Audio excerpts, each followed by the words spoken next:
Olá, sou a professora Edivânia Lourenço, no curso de Serviço Social da Unesp Franca, e estamos iniciando hoje um trabalho de extensão e também de troca de conhecimentos, de difusão, que é através do nosso fórum de debates. Para inaugurar esse fórum, nós estamos recebendo hoje, dia 20 de setembro, os nossos queridos professores, professor Lacaz e professora Margarida Barreto, que hoje participarão desse fórum de debates em uma edição inaugural, portanto mais que especial, e desde já eu quero registrar aqui os mais sinceros agradecimentos pela participação do professor Lacaz e da professora Margarida Barreto.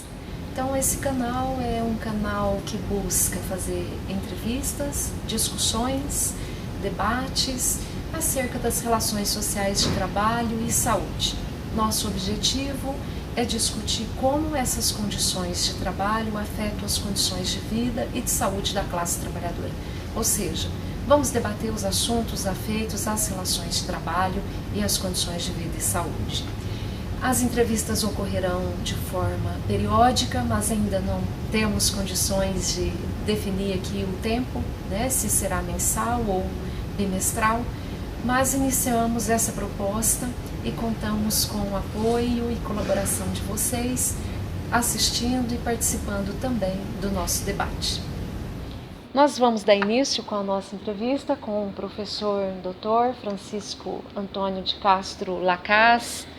O professor Francisco Lacaz é graduado em medicina, também fez especialização, mestrado e doutorado. O seu mestrado é na Universidade de São Paulo, fez especialização antes disso em saúde pública e fez o mestrado em medicina preventiva.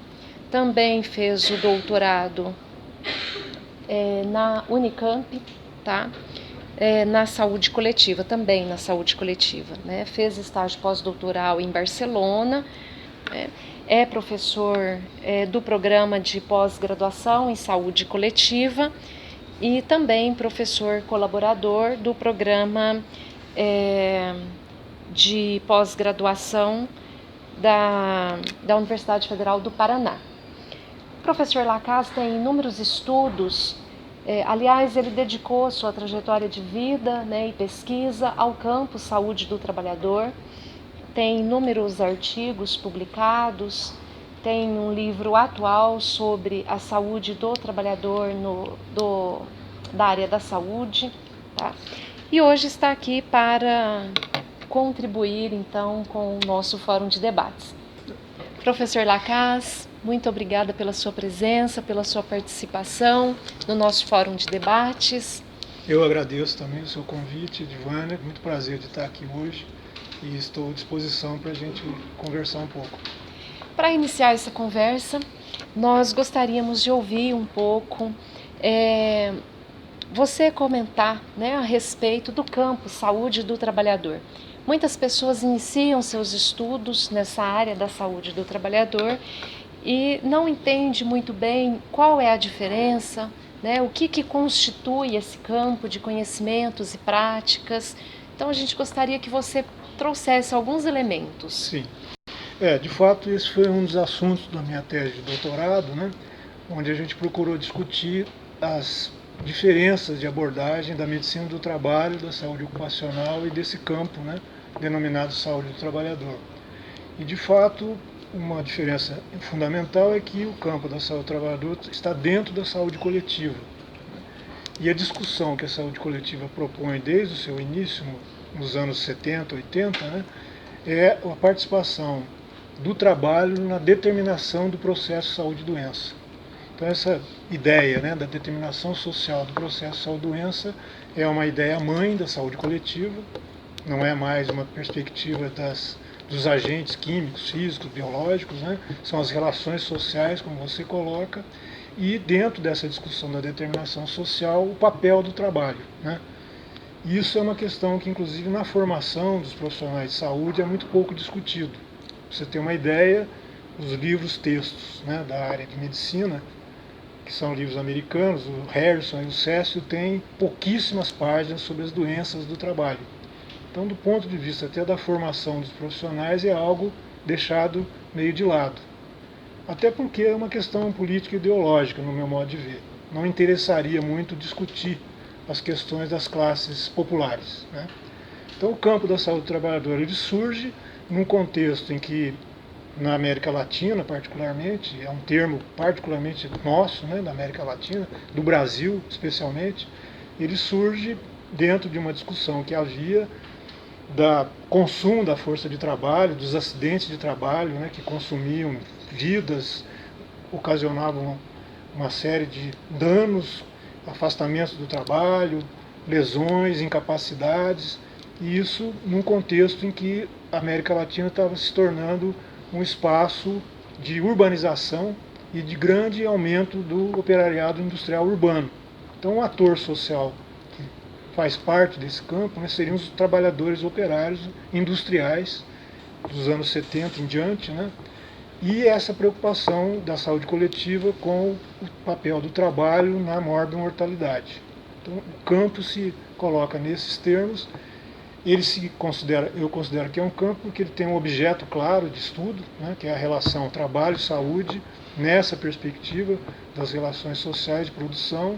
Ele tem um método, que é um método que foi proposto pelo movimento operário italiano nos anos 60, 70, né, que o Brasil incorporou nas suas discussões, e ele tem também um ator social que seria o operariado industrial urbano, que surge particularmente no final dos anos 70 em diante, na América Latina. Em relação à medicina do trabalho, é uma visão muito mais clínica, de uma especialidade médica muito limitada, né? E a saúde ocupacional vem na sequência, particularmente no pós-Segunda Guerra, com uma visão um pouco mais ampla, mas também muito limitada para entender, inclusive, o quadro de mórbida mortalidade relacionado ao trabalho que hoje é prevalente no mundo todo, né? Então, nesse sentido, o campo saúde trabalhador é muito mais abrangente e teria muito mais capacidade de explicar as relações trabalho-saúde que a gente hoje presencia no mundo todo. Lacaz, e esse campo, porque nós conhecemos a medicina do trabalho como uma atividade desenvolvida no interior das empresas, assim como a saúde ocupacional. E esse campo, saúde do trabalhador, onde ele se materializa, onde ele se efetiva? Essa é uma pergunta interessante, Edvana, porque existe no meu trabalho de doutorado, justamente eu fui também tentar entender como é que ao nível internacional essas discussões estavam ocorrendo, né? E particularmente nos anos 80, a própria Organização Internacional do Trabalho, que já tinha uma recomendação dos anos 50 da criação do serviço de medicina do trabalho privados dentro das empresas, né? Nos anos 80, essa discussão avança muito e existe a proposta de organização do serviço de saúde no trabalho. Apesar de parecer uma coisa semelhante do ponto de vista terminológico, tem uma diferença muito grande, porque envolve uma grande participação dos trabalhadores, né, e é trazida essa discussão para dentro do espaço público. Então deveria ser uma política pública, a política que desse conta da saúde dos trabalhadores. Então ela se desloca de uma discussão privada, né, nos anos 50, quando se propõe a criação do Serviço de Medicina do Trabalho, e nos anos 70, 80, particularmente nos anos 85, a Organização Internacional do Trabalho propõe uma recomendação de criação do Serviço de Saúde no Trabalho, numa lógica agora pública e que fizesse parte das políticas públicas dos países membros da OIT. Então, as próprias entidades internacionais, a OMS também faz um movimento nesse sentido, né, apoiam mundialmente essa mudança de paradigma, vamos dizer assim. E no Brasil a gente tem as primeiras experiências de saúde do trabalhador, como você desenvolve na sua tese, né, através dos programas de saúde do trabalhador, sim, tal.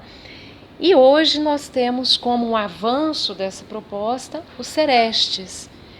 Você poderia situar um pouco como que essa política está sendo efetivada, se ela de fato conseguiu materializar aquele arcabouço do campo saúde do trabalhador, sim, os desafios?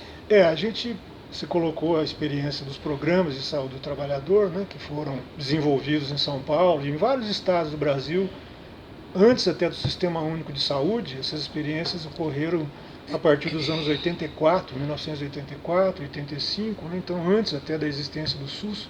E já nessas propostas havia a ideia da universalidade, quer dizer, se atendia qualquer trabalhador, independente dele ter carteira assinada, dele ser trabalhador formal ou informal, empregado, desempregado, aposentado, né? Então a ideia da universalidade já estava colocada. Era uma proposta que fazia uma ideia também da integralidade, envolvendo a prevenção junto à assistência dos trabalhadores, né? E particularmente o controle social, a participação social, porque esses programas sempre tinham sindicatos de trabalhadores atuando na sua gestão. Então essa ideia surgiu em São Paulo, depois se desenvolveu também em Minas Gerais, Rio Grande do Sul, Bahia, em outros estados posteriormente, Rio de Janeiro, né?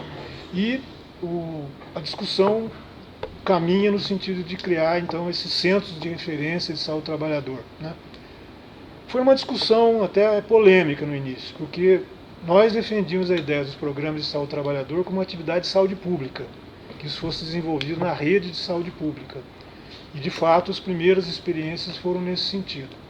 E a ideia era de que a rede, né, de serviços básicos de saúde, que naquela época ainda era uma rede bastante ainda restrita, pudesse incorporar essa discussão das relações trabalho e saúde no seu atendimento.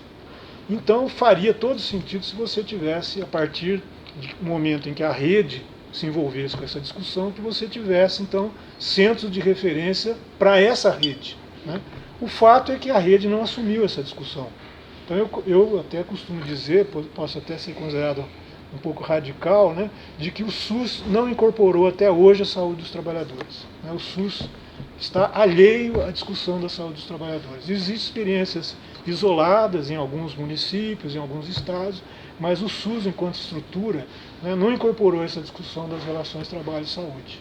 Continua muito voltado para a questão da saúde da família, né, uma coisa muito voltada para a reprodução da força de trabalho e não se preocupando muito com a questão da força de trabalho que é consumida no processo produtivo, né?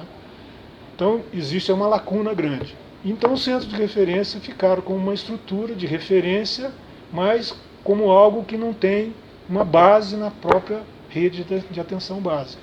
Então existe uma dissociação aí que é problemática, né? Depois, com a criação da Rede Nacional de Atenção Integral à Saúde dos Trabalhadores, que é uma perspectiva de juntar os centros de referência, que hoje estaria em torno de, acho que, mais de 200 centros de referência no Brasil como um todo, né? O que a gente observou é que passou a ser também um mercado de trabalho para médicos do trabalho, quando originalmente os médicos do trabalho são formados para trabalhar nas empresas, né? Como o mercado de trabalho das empresas foi reduzindo, o Estado abre esse espaço para a atuação dos médicos do trabalho.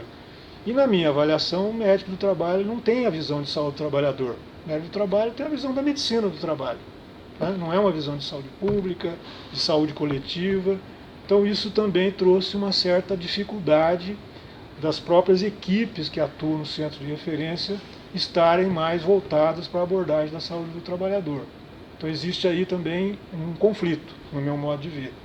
E por outro lado, a necessidade da gente capacitar pessoas nessa visão da saúde do trabalhador. Então você imagina a importância que tem a vigilância em saúde do trabalhador, né? A intervenção nos ambientes de trabalho que produzem risco, que produzem danos. Isso ainda é uma coisa muito embrionária no Brasil, né? A gente tem pouca gente formada, capacitada para essas ações de vigilância. há uma tentativa de juntar a vigilância sanitária, epidemiológica, ambiental, da saúde do trabalhador, né? Mas isso é uma coisa ainda muito pouco desenvolvida e a gente precisa caminhar bastante ainda para chegar numa efetividade dessas ações, né? Agora, considerando a situação que a gente está vivendo hoje, do próprio sistema único de saúde, numa encruzilhada, né? A gente avalia que nós estamos num momento muito crítico e que essas experiências ou elas avançam no sentido de incorporar a rede básica, né? E os profissionais que atuam na estratégia de saúde da família, até porque o trabalho domiciliar hoje é uma realidade, né? Ou então a gente vai ficar no meio do caminho. Professor, ainda a respeito da RENAST, a gente que conhece, né, um pouco da implantação da política de saúde do trabalhador, temos aí ciência da necessidade da participação dos trabalhadores nos vários serviços, nos CERESTs, né, que são regionais, por meio das CISTs, dos conselhos gestores, né, e uma outra questão também muito importante que foi sendo introduzida, né, pela política de saúde do trabalhador é a notificação dos agravos à saúde dos trabalhadores, o que tem tornado possível algum registro aí, sobretudo dos trabalhadores e trabalhadoras que não têm registro em carteira de trabalho, portanto não têm direito à CAT, né, a comunicação de acidente de trabalho, não está vinculado à Previdência Social. Então, a política de saúde do trabalhador, para mim, tem esses dois pontos, né, entre outros, claro, que são importantes, que é viabilizar a participação dos trabalhadores no acompanhamento das ações, no controle social, que a gente chama, né? E, por outro lado, também construir índices epidemiológicos para que a gente possa conhecer um pouco de que adoecem e morrem os trabalhadores na atualidade. Então, eu queria que você comentasse um pouco a respeito desses dois pontos aí que a Política Nacional de Saúde do Trabalhador, já desde a RENAST, né, tem enfatizado em torno das ações de saúde do trabalhador no SUS. Sim, você coloca a questão da notificação, né? A gente ampliou os casos possíveis de notificação, mas não existe uma cultura, vamos dizer assim, na nossa realidade sanitária, né, de fazer notificação sequer das doenças infecciosas. Imagina das doenças relacionadas ao trabalho, e que muitas delas, o nexo com o trabalho é difícil de se fazer. As doenças clássicas até não é tanto assim, a silicose, as asbestose, as intoxicações, né? Mas hoje as doenças mentais relacionadas ao trabalho. O nexo é um nexo abstrato, difícil de você detectar, e com a ideia muito positivista da medicina, né, de que tem que ter uma prova, muitas vezes isso não é possível. E a Previdência Social também dificulta essa relação. Então existe aí um buraco realmente nas notificações, que já é um problema crônico, né, do nosso sistema de saúde, e que no caso das doenças do trabalho hoje mais prevalentes é bastante complicado, né? A questão da RENAST, ela vem no momento em que já existia uma certa experiência com os centros de referência de saúde do trabalhador, mas também peca por essa questão da falta de capacidade do próprio Estado de intervir nos ambientes de trabalho.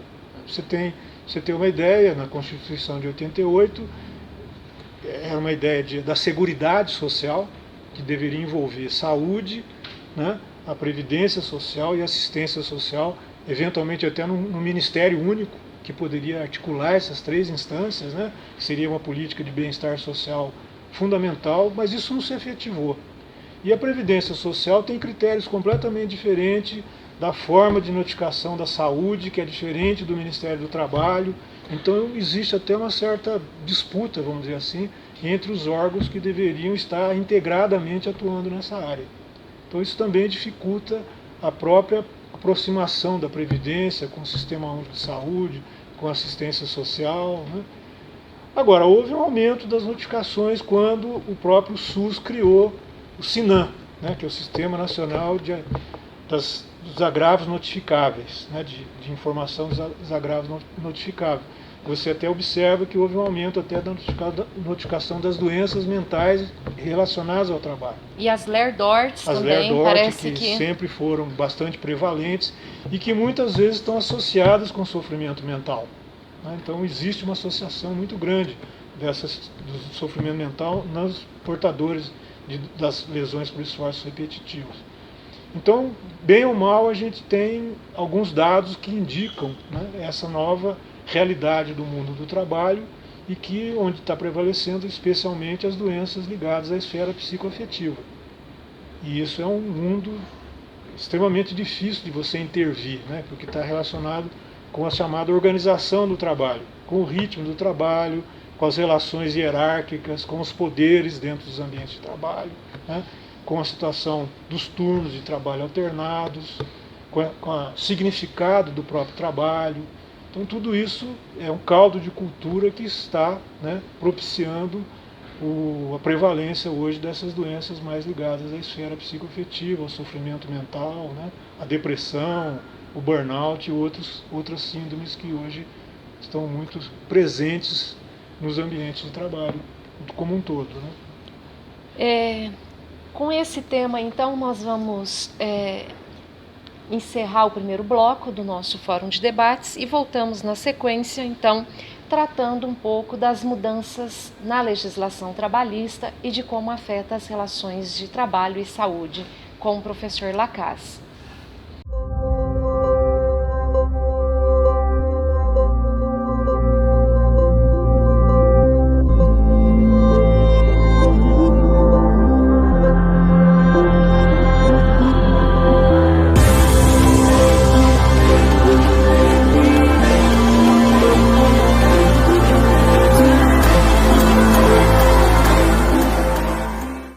De volta aqui no Fórum de Debates de Saúde do Trabalhador e da Trabalhadora, que nessa primeira edição estamos entrevistando o professor Francisco Lacaze. No primeiro bloco dessa entrevista, ele discursou um pouco sobre o campo saúde do trabalhador enquanto um campo teórico-prático, né, seus elementos constitutivos, e agora nesse segundo bloco, então, o foco é para a reforma trabalhista e para a terceirização irrestrita. Professor, nós tivemos em 2017 a aprovação dessas duas leis que mexem com os direitos do trabalho, né? E tem uma repercussão imensa aí para as condições de trabalho. Então eu gostaria que você comentasse um pouco como você está vendo a reforma trabalhista efetivada por meio da Lei 3.467, que mexe numa miríade de dispositivos da CLT e também a aprovação da lei da terceirização irrestrita, né? Como que você está percebendo as mudanças dessas duas legislações, né, para as condições de saúde e de trabalho? Essa é uma questão importante também, né, Giovana? Você perceber que essa mudança das reformas, que a gente até chama de contra-reformas, na verdade, né, ela surge na época do governo Fernando Henrique Cardoso com a reforma do Estado, né, na gestão do Bresser Pereira, Luiz Carlos Bresser Pereira, do Ministério da Administração e Reforma do Estado, o MARI, onde se propõe uma mudança do papel do Estado na perspectiva do Estado neoliberal, com mudanças na questão dos vínculos de trabalho, a precarização das relações de trabalho. Então isso tem origem lá nos anos 90. E isso foi evoluindo no sentido de atender os interesses das classes dominantes, né, do empresariado.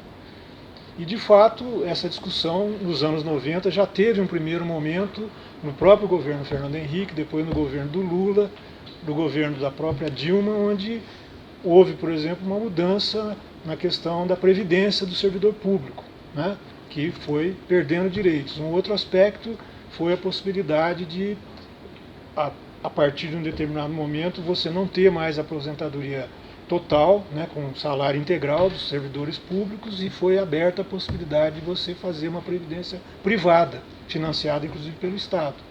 Então essa questão é uma questão mundial, está acontecendo no mundo todo isso.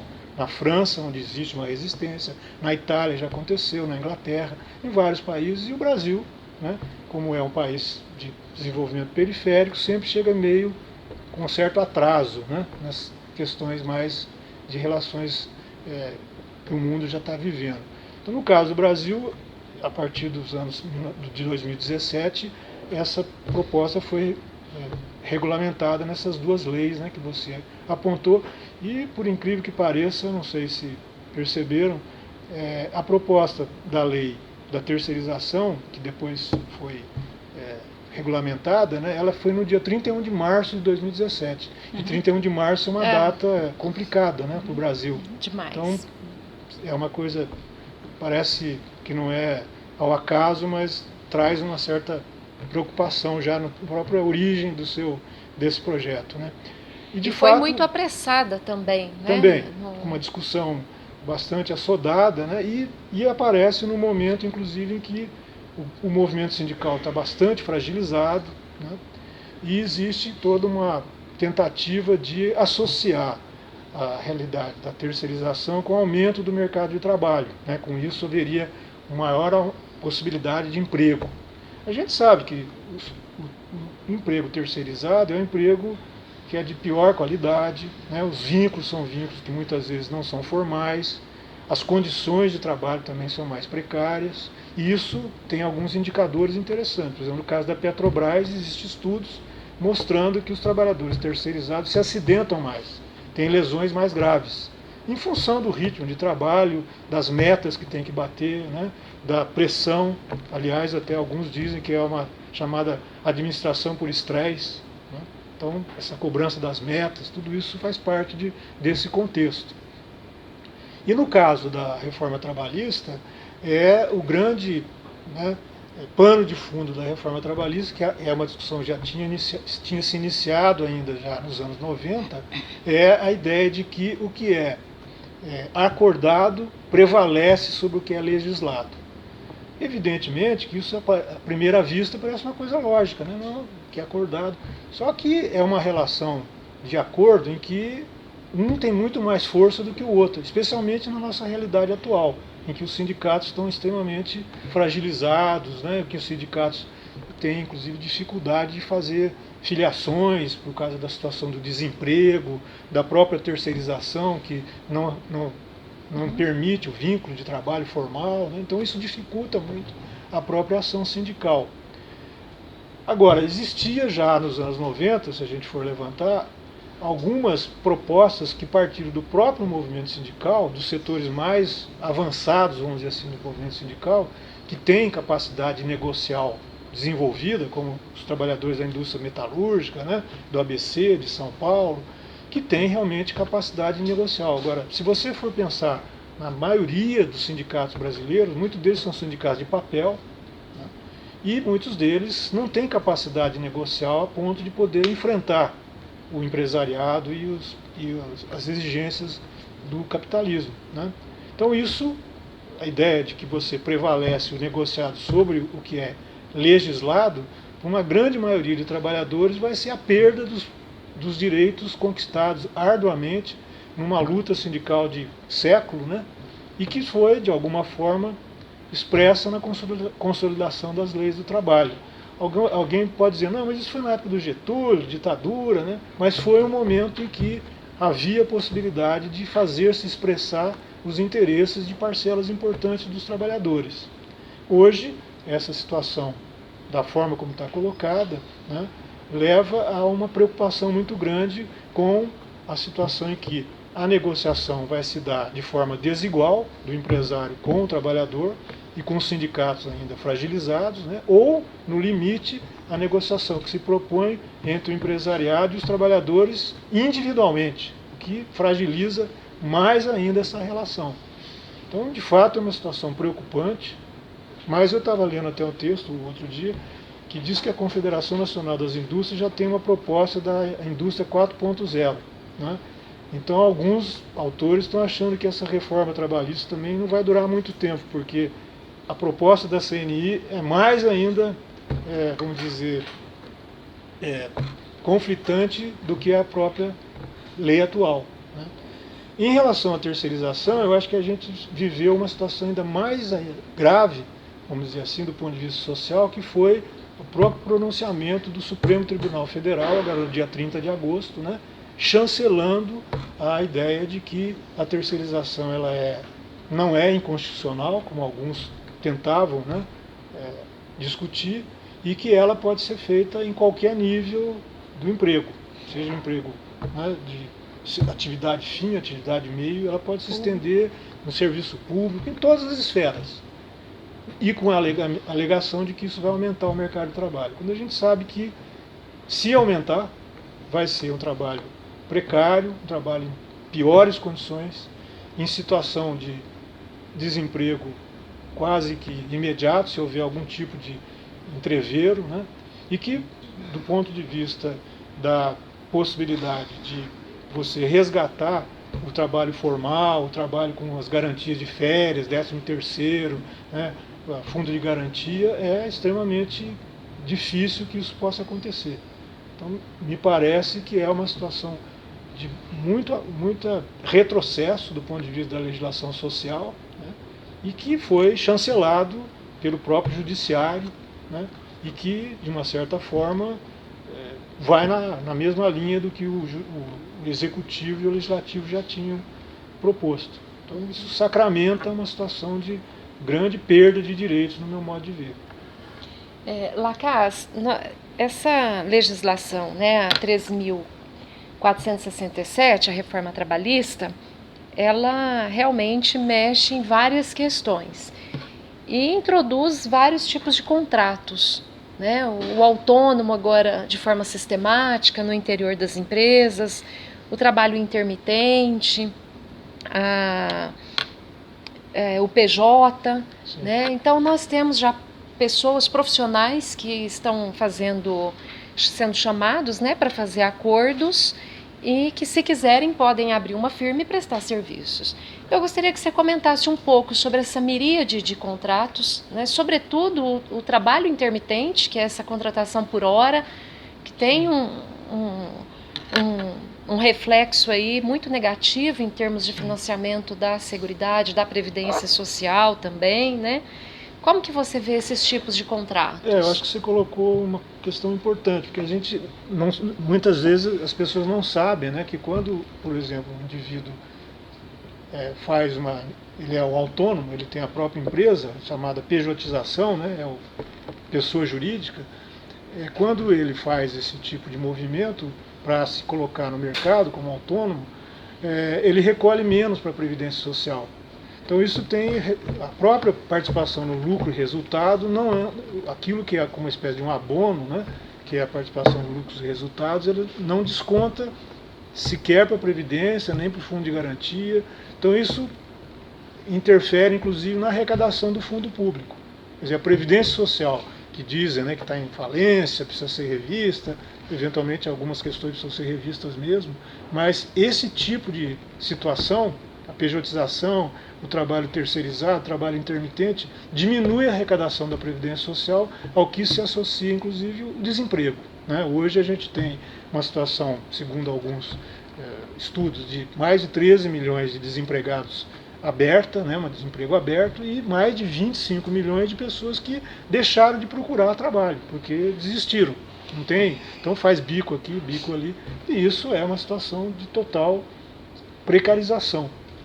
Então, de fato, o momento em que essas leis aparecem não é um momento qualquer, né? É um momento de diminuição da capacidade de reivindicação dos trabalhadores, é um momento em que o Estado neoliberal propõe, né, a sua agenda mundialmente, isso não é só no Brasil, e é evidente que no Brasil, dada a situação de ser um país de economia periférica, mais frágil, né, as relações sociais, então a defesa desses direitos é uma defesa também bastante dificultada nesse momento, ao que se associa à realidade de desemprego e de mudanças da própria situação das políticas públicas, né? Se a gente for pensar na PEC do fim do mundo, não é, que é uma questão que se associa com esse debate, sem dúvida, e que está interferindo, inclusive, na possibilidade da gente manter até as conquistas poucas, mas importantes, que nós tivemos após a Constituição de 88. Né? O próprio Sistema Único de Saúde hoje está vivendo uma situação muito difícil do ponto de vista do subfinanciamento, a educação, que é outra política pública importantíssima, né? Então tudo isso leva a uma constatação de que nós estamos vivendo uma situação de perda de direitos e com grande dificuldade de tentar bloquear esse processo, né? Porque o judiciário já se manifestou, o legislativo, a gente conhece, né, como é que funciona o legislativo no Brasil. Então é uma situação realmente extremamente preocupante e que, se a gente for pensar em termos do bem-estar social, é um momento realmente muito difícil, né? Que a gente fica extremamente preocupado com os rumos que vão ter as políticas públicas e sociais nesse país. Lacaz, ainda em relação à Lei 3.467, dois grandes pontos aí que ficaram também bastante polêmicos, né, que eu gostaria que você comentasse. Um deles é o fim do imposto sindical obrigatório de um dia de trabalho, né? Inclusive essa mudança foi feita sem nenhum tempo de preparação para que os sindicatos se organizassem, e esse um dia de trabalho era um dinheiro que era utilizado para a organização da estrutura, nem todos os sindicatos, mas uma boa parte deles que fazem realmente um trabalho de base, de enfrentamento e de organização da classe trabalhadora. Esse é um ponto. E o outro ponto que eu acho que tem muito a ver com o nosso debate, é claro que todos têm, porque é o que sustenta, né, as relações sociais de trabalho, mas que diz muito respeito já à questão da saúde, que é a permissão de mulheres grávidas e lactantes para trabalharem em ambientes insalubres, que foram classificados, né, já são classificados, mas sendo baixo e médio, a mulher, desde que com atestado médico, e aí a gente volta às questões que você colocou no primeiro bloco, né, se o médico der um atestado falando que ela pode trabalhar naquele ambiente, então, muitas vezes sem conhecer. Então eu gostaria que você comentasse sobre mais esses dois pontos. Essa discussão, né, do imposto sindical é uma discussão antiga e tem uma certa polêmica, né? Se você for imaginar uma situação ideal, os sindicatos deveriam sobreviver com a mensalidade dos seus próprios associados. Isso seria a situação ideal. Como eu acho também que os partidos políticos deveriam sobreviver com o financiamento dos seus filiados. Não deveria ter um fundo partidário para poder financiar os partidos, né? Isso é uma discussão interessante. Então, de fato, o caminho, na minha visão, né, de fortalecimento dos sindicatos, e para que eles, inclusive, fiquem independentes do Estado, seria a perspectiva do sindicato poder se manter com, né, a contribuição dos seus filiados. Isso seria a maneira ideal.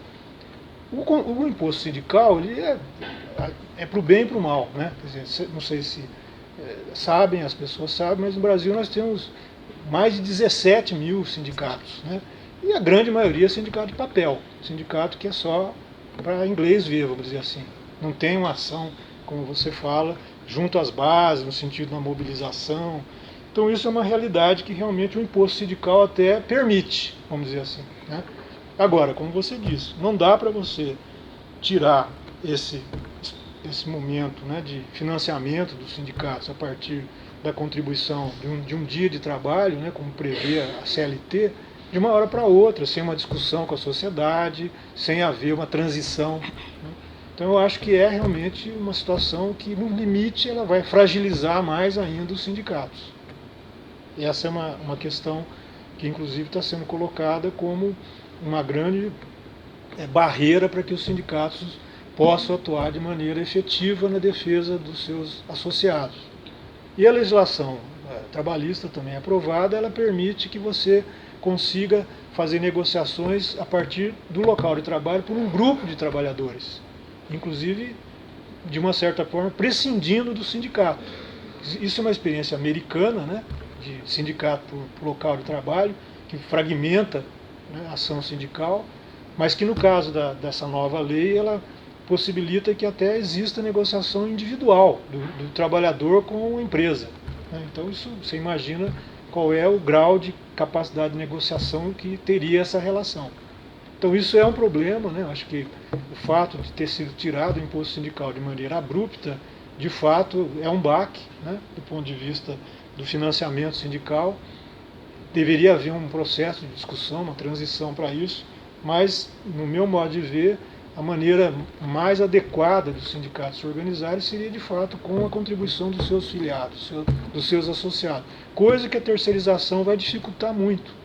O trabalhador não sabe nem a que categoria ele vai pertencer, né? Cada dia ele está num tipo de vínculo, num trabalho temporário, part-time, né? Ou num trabalho intermitente, como você fala, onde a sindicalização nem é uma questão importante para ele, né? Porque ele está muito isolado, lutando contra o mundo, contra ele, né? Então é difícil essa possibilidade dos sindicatos conseguirem trazer esses trabalhadores. Então isso é uma fragilização.